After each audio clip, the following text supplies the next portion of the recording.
there, everybody. How's it going? Welcome back. My name is Boomy, and today I'd like to watch a foodie video with you guys. So this one's been requested by my wonderful patron, Cindy. Thank you so much. It has been a little bit of a while ago now, Cindy. So if you'd excuse me, guys, I'm catching up on a lot of requested videos. Some of them are dated back by 1 or 2 months. So I do apologise, Cindy. But here we are, getting round to reacting to this one today. So, yes, okay, this is a very relevant one for me as a Brit. Now, so this video is called 9 Bizarre American Foods That Brits Don't Understand. Now, it's not that we don't know so much what they are, although that's probably the case like 50% of the time. Sometimes it's flavour combinations. As many British YouTubers and a lot of British people have established, the majority of Brits kind of, we're a bit more mellow on the flavour. I think it comes from our older generations personally, on wartime rationing for significantly longer than other places, maybe. But I want to say we've got a slightly more milder palate, but I don't think that's actually true with a lot of our younger generations. I don't think that's true for myself, if I'm honest. We want the flavour, but we're not used to it.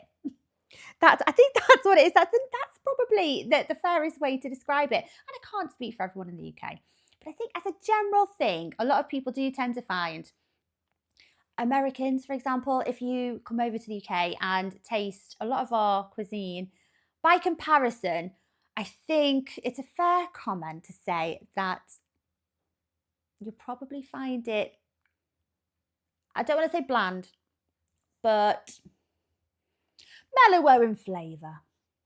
That's a nice way to say it. Again, there's probably a number of reasons for this.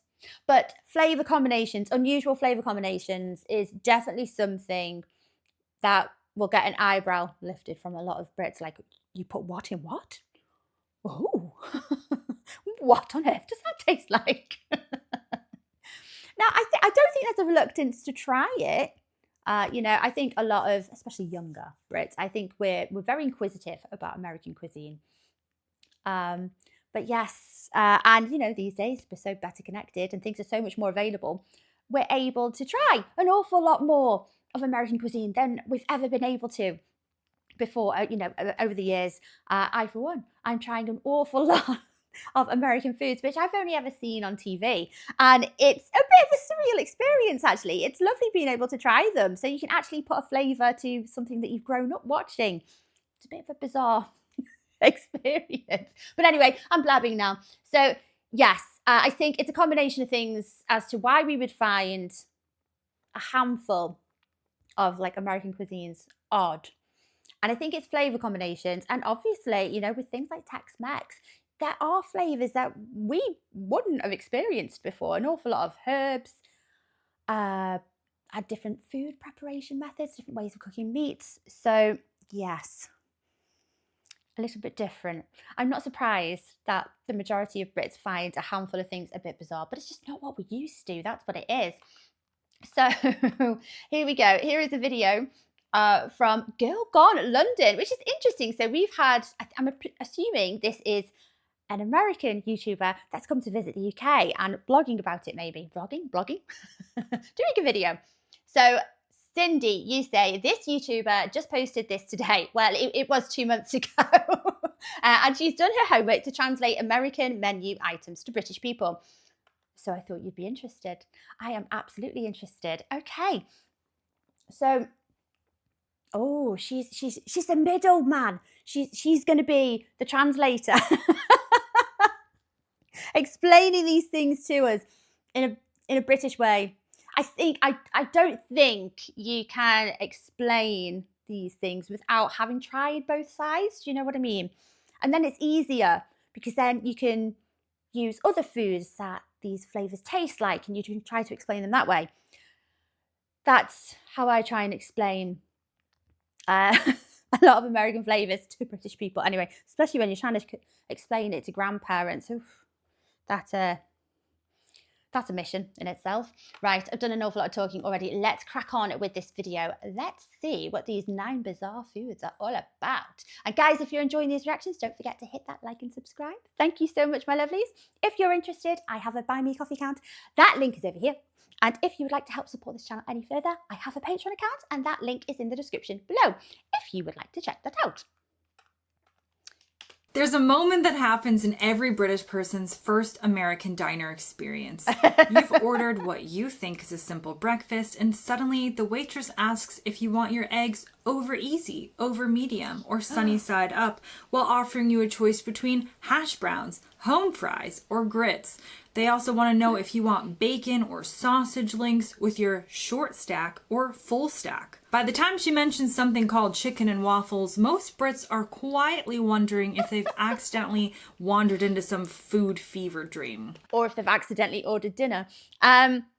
Yes, there's a lot of choice there. But I mean, to be fair, like in a full English, if you're asked about what you want on a full English, you know, there's an awful lot of components that can go on that plate. Yeah, the eggs thing is funny. So we have our eggs in a few ways in the UK. Less options, I think. You got fried, scrambled, hard-boiled, poached. Anything outside of that is just a bit like, what does that mean? Like over easy. I used to hear that all the time on the TV. A sunny side up. I loved the way it sounded, but I had no idea what that meant. But it's not a fever dream, it's American cuisine. And in this video, we're talking about 9 American food dishes that completely baffle Brits. Number 1, biscuits in gravy. Let's start with the most fundamentally confusing dish for any Brit, biscuits and gravy. When Americans say biscuit, Brits picture something you dunk in your tea. Yes. A hobnob, a digestive. This gal's been to the UK, absolutely. She knows what a hobnob or a digestive is. Yes, a biscuit in the UK is a cookie. Yeah, that's all there is to it, really.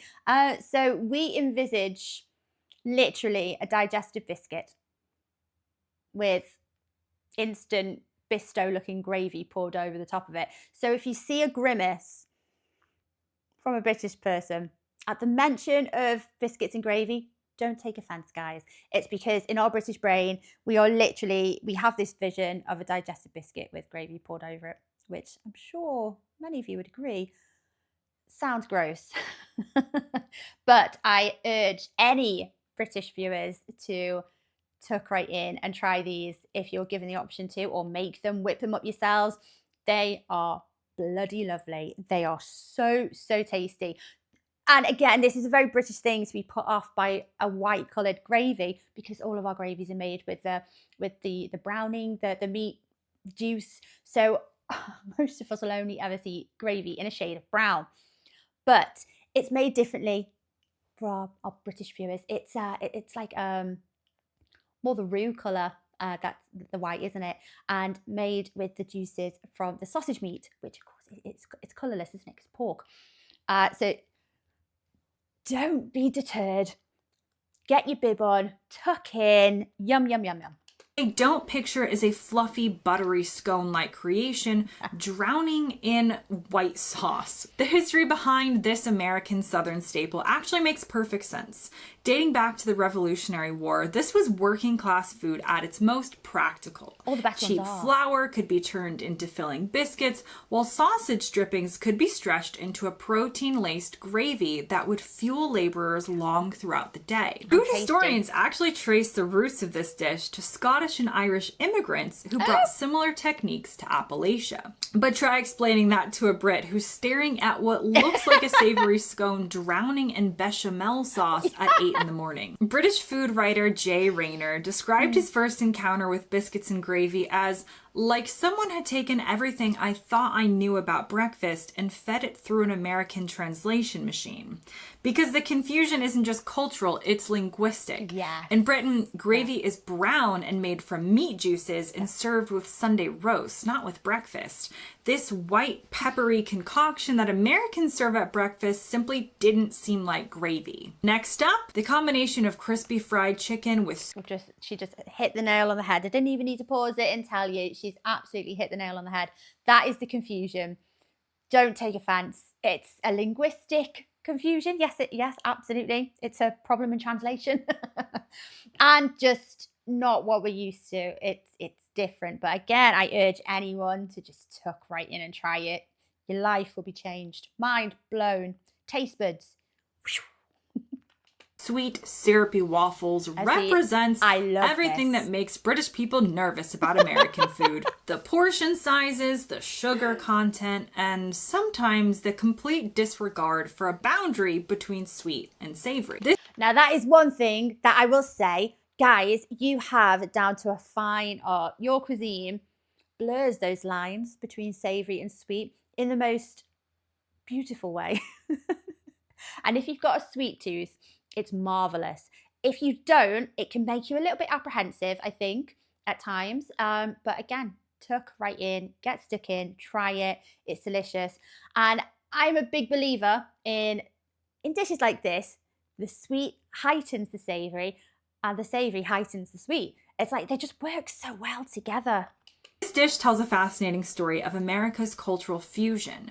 It first appeared in the late 1600s in Pennsylvania, Dutch country, where German immigrants brought their tradition of serving fowl, as in birds, with waffles. But the version that you'll have today took off in the jazz age, particularly in Harlem's late-night eateries, where musicians finishing their sets around 3 a.m. needed something that was both dinner and breakfast. Roscoe's House of Chicken and Waffles, which opened in Los Angeles in 1975, turned this historical oddity into a cultural phenomenon. But for Brits, who are used to waffles being a sweet treat if they eat them at all, are a little bit confused by the sight of someone cutting into fried chicken and then drowning both the meat and the waffle in maple syrup. British comedian James Corden famously described it like watching someone put gravy on ice cream. Technically possible, but morally questionable. Next on my... I wouldn't go that far. So yeah, we do eat waffles. We eat a potato waffle as well, so it's not too crazy. But this batter cooked waffle is yes, it's something that we would eat more as a dessert, a yummy dessert. But even that, I think that's very heavily influenced from the US. Or there's Belgian waffles as well that we like over here, or the ones that go on the coffee. Ooh, I think they're Dutch. I love them. I can't remember what they're called. Yeah, so it's not totally crazy. I think it is the combination of having not just the chicken on the waffle, but it's the syrup on the chicken. That's what seems a bit bizarre to us because, like the ladies established, we have very firm boundaries between savoury and sweet. So when they get blurred, it can make people a little bit uncomfortable. List is grits. It's not that the concept is completely foreign. After all, Brits do have porridge. Yeah. But grits occupy the strange middle ground between a breakfast cereal and a side dish that doesn't really exist in breakfast culture in Britain. Grits is made from ground corn kernels, and they can be served as sweet or savory, as a breakfast base or alongside dinner. You can have them plain or loaded with cheese, butter, and shrimp. The history of grits is deeply rooted in Native American cuisine. They taught European settlers how to grind corn into this coarse meal, and it became a staple across the American South. Thomas Jefferson was apparently very fond of grits, serving them at state dinners in the White House. But none of this historical context helps when you are a Brit on holiday in America, wondering what is going on. The texture is a little bit of a stumbling block. Grits have a very specific texture. Some people describe it like eating wet cement, and some people really love it. So I would advise on trying it for yourself. Next on my... Oh, I've got a bit of an idea of the texture going on. I think I've got a fair few of these in the cupboard now that y'all have sent me. I still need to get around to trying them. I'm trying to pair it with a good dish. You don't know what I mean? Okay, so it's like eating wet cement. It's sounds awful hearing that, but it does conjure an idea of the texture because of the coarseness of the ground corn, I'm assuming. Whereas obviously porridge is more oaty, and that is absolutely a texture that we're more accustomed to, more used to. I I personally love corn in any way, shape, or form. So this sweet or savoury, I'm all over it. I'm up for it. I'll try it. Yum. My list is something that I love as an American, and that's PB&J, peanut butter and jelly sandwiches. A PB&J to an American is the most natural thing in the whole world. To British people, it is violating a lot of principles of sandwich construction and is just not a thing. This sandwich is a combination of sticky peanut butter with sweet jam on typically soft white bread, though it doesn't have to be white bread. And one thing I will say just quickly, children more often than not, but adults as well, eat jam sandwiches in the UK. It's a common thing to have, especially children. My little brother loved them. He was obsessed with them when we were younger. So it's not totally crazy. I think it's peanut butter for you guys is a lot more of a staple than it normally is for most Brits. Now, over the last few generations, it's different because we do get peanut butter now, and a lot of people love peanut butter. But for our older generations, it's less so much of a normal thing. So I think possibly with our older generations, it might actually be the peanut butter that's a little bit of a tricky one to get your head around. Because like I say, jam sandwiches are a normal thing over here, but it's jam and you've got to have butter on that sandwich as well. Jam and butter, really. It's a jam and butter sandwich. They're delicious. They're lovely. So while peanut butter PB&J isn't too dissimilar, I think it is the spreadable peanut butter that, like, years ago, people would have been like, oh, that is unusual. Haven't had that before. The development of the PB&J in America is actually quite recent because peanut butter was invented in the 1890s. The PB&J itself didn't become popular until the 1940s when rationing during World War II made both peanut butter and jelly, which is America's word for jam. Yeah. It made them readily available and affordable. By the 1960s, it had become the default children's lunch across America. But British children grew up with entirely different sandwiches. Proper British sandwiches would be like ham and cheese, maybe egg and cress, or even just a cheese sandwich. Possibly. Jam sandwiches are a norm as well. I am going to throw my hat in and say, yes, we do like jam sandwiches. Again, I think it is the peanut butter. But yeah, sweet sandwiches, that's as far as we'll go at the jam sandwich. I don't think there's any other sweet sandwiches that we really eat. The idea of sending a child to school with a sandwich that seems to be filled with very sweet things is not a British thing. It's a very unique American approach to comfort food, and I know that if you haven't grown up with it, you might not have the taste for it, but this is one of those things where I will tell you, I think peanut butter and jelly is delicious. Next on my list, mac and cheese. Now, we do have some caveats here, but let's get started because British people do have macaroni cheese. Typically called macaroni cheese in the UK and not macaroni and cheese like we call it in the US, but it is a fairly standard dish. Pasta, cheese sauce. Okay, done. What Brits typically don't understand is what Americans have done to macaroni and cheese. We've supersized it. We've neonized it, and we have transformed it into something else entirely. The American version of mac and cheese often features unnaturally orange cheese that glows under fluorescent lights, just like we like it, thanks to processed cheeses like Velveeta or the powdered cheese that comes in box versions like Kraft. I can honestly say, though, that's what the taste difference is. Your mac and cheese is cheesier than... I suppose we would, over the years, a lot of people have had a cheesy pasta. I don't really even think you'd call it mac and cheese. But loads of people would have had what they probably called, or their mum made them, just cheesy pasta, which is made with like a roux, almost like a bechamel sauce. But then flavoured with cheese.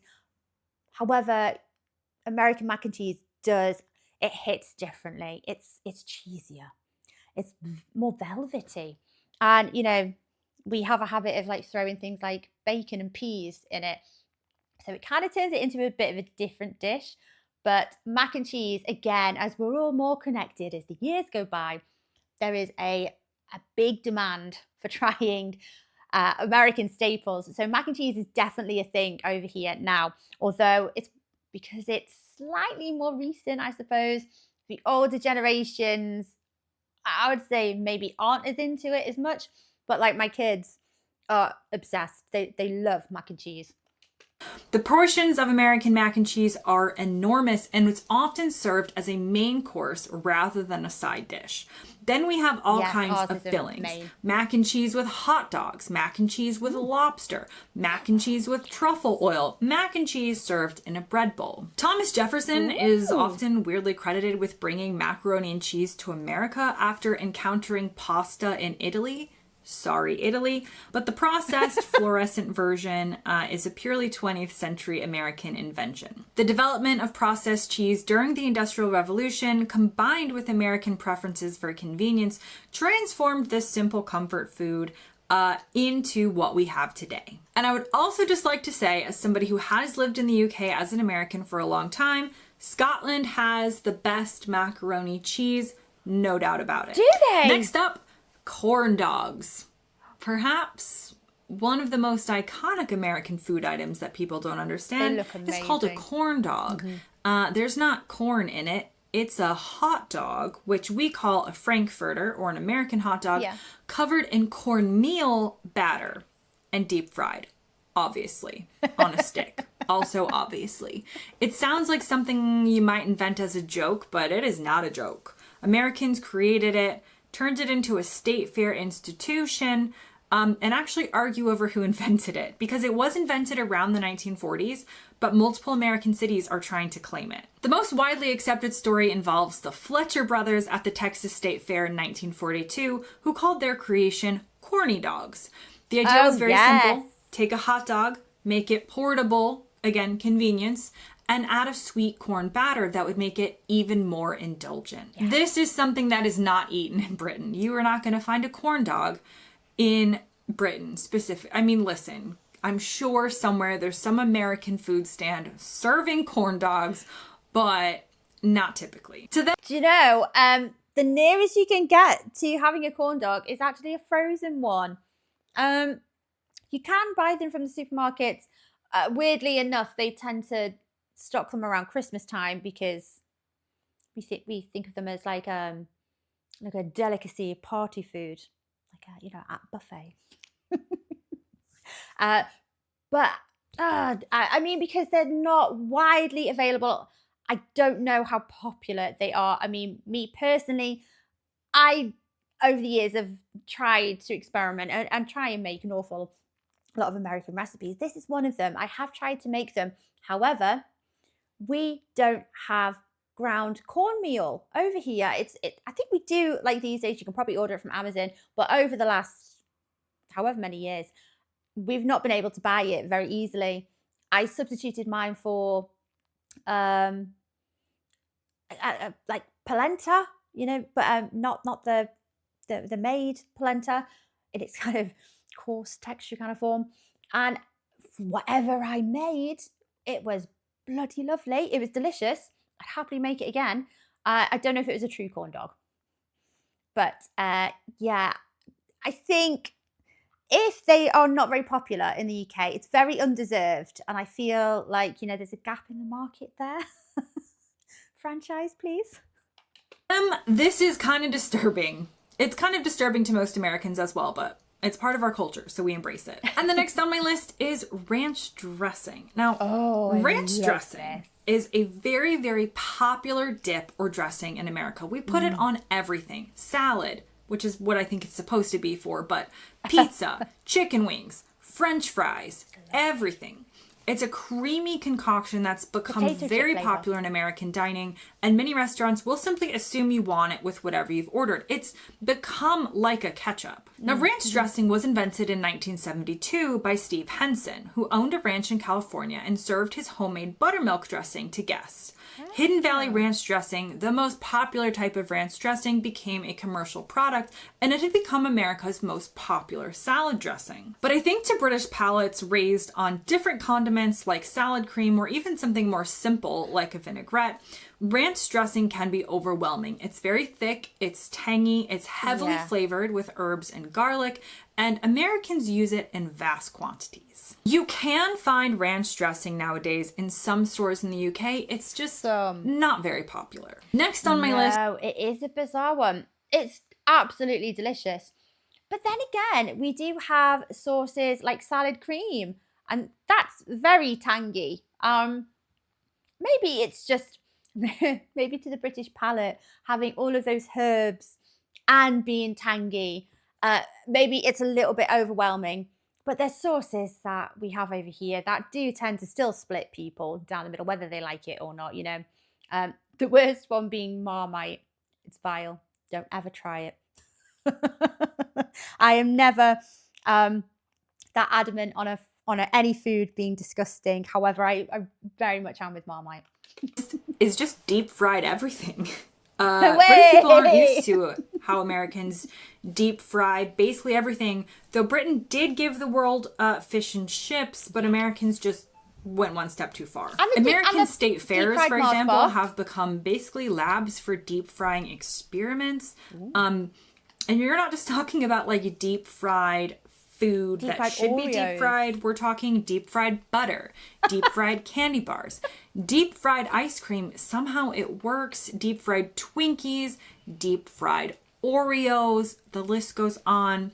The Iowa State Fair alone introduces dozens of new deep fried items every single year. And again, when it comes to deep frying in the UK, deep frying tends to be practical. Fish and chips for the occasional takeaway. The occasional deep fried Mars bar if you're in Scotland and you're feeling adventurous. But American deep frying just goes so hard. It's not even about food. It is literally a challenge to see what's possible. I'm wondering as well if there's an element to it, like frying at home, unless you have an air fryer. But of course you can't use that really to, if you've got battered, like a wet batter, you can't really use your air fryer. You're going to knacker it.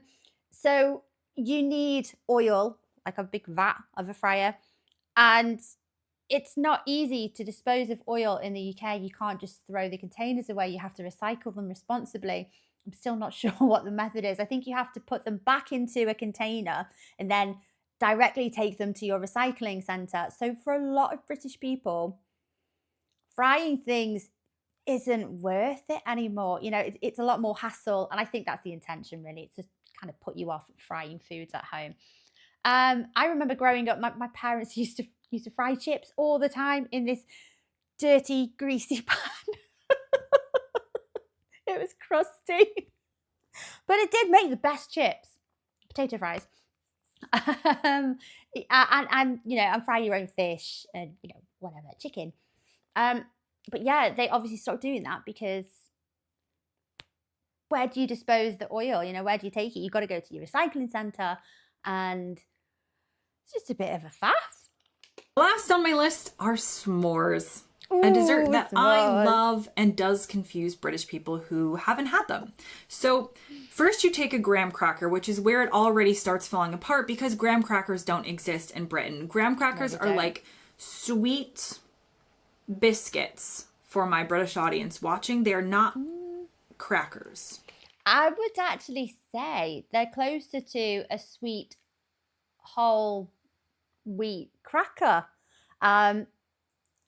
If you can imagine that, that's probably quite close to a graham cracker. I keep calling them graham cracker, graham cracker, whichever. I'm British, I pronounce that A. Graham cracker.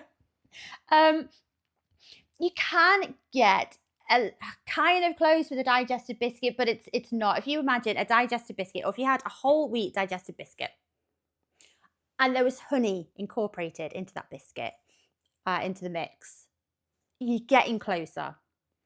But they're wonderfully sweet. They've got a wonderful texture. And yeah, if you get the opportunity to, oh, try them. But we even have supermarkets selling s'mores, make your own s'mores kits. And they don't have graham crackers in them. They have, I don't even know what they are, some biscuit of some description, but it's still not an authentic graham cracker. And I can taste the honey in those crackers. I really, really enjoy them. Confusing, I know. Take a graham cracker, add a piece of chocolate. It's going to be Hershey's if we're in America, but you can use your own. Top it with a marshmallow that's been roasted over a fire until it's burnt and gooey. Then you smush the whole thing together and you eat it while it's still hot and messy and you burn your mouth. The s'mores dates back to the 1920s when it appeared in Girl Scout handbooks as a campfire treat. The name comes from the fact that people always wanted some more after finishing one, and it became deeply embedded in American childhood culture. I've had countless s'mores throughout my life. They remind me of summer camp, of Girl Scout activities, family camping trips, and you don't even need to go camping to have them, to be honest, but they are more of a summer thing. Again, for Brits, s'mores has kind of a disconnect. There aren't graham crackers here. They don't typically toast marshmallows over fires.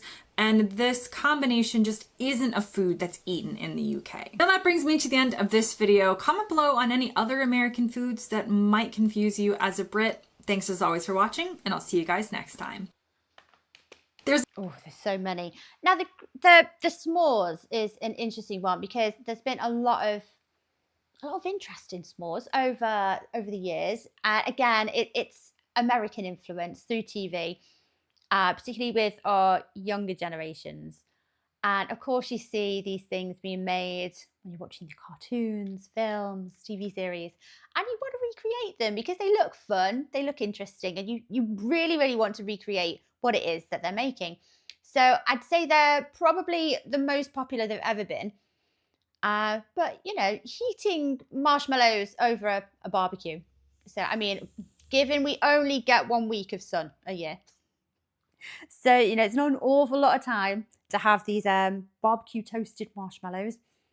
But yeah, a lot of kids in particular want to do it. So they're becoming more popular. But the idea of eating chocolate and marshmallow together, that's not a new one. We like them. We like that combination. I think it's just that most Brits wouldn't have eaten a graham cracker before, and that's it. But I don't think it's that dissimilar from a digestive biscuit. They are different, but that's as close as you're probably going to get in the UK. The answer is that we just need to be able to buy graham crackers because they're yummy. I'm trying to think of any other foods that might have been missed off here. One thing I will say, banana pudding. Now, for a lot of our viewers from the US, you already know how amazing banana pudding is. But to British people, we have no idea. Even the look of it, it just looks a little bit like bananas and cream. Bananas and custard, we enjoy bananas and custard. I would say any single Brit that tried your banana pudding would be blown away. It'll quickly become their favourite pudding. Like I say, it's more often like a kid's pudding that we have bananas and custard. But, you know, the similarities are there. I think I'd put a number on it being like 95% of British people would fall in love with banana pudding. I did. But yeah, to a lot of us, it looks like, if we look at it and we think, doesn't look like anything special. It looks like bananas and custard, maybe cream. Okay. That's until you try it.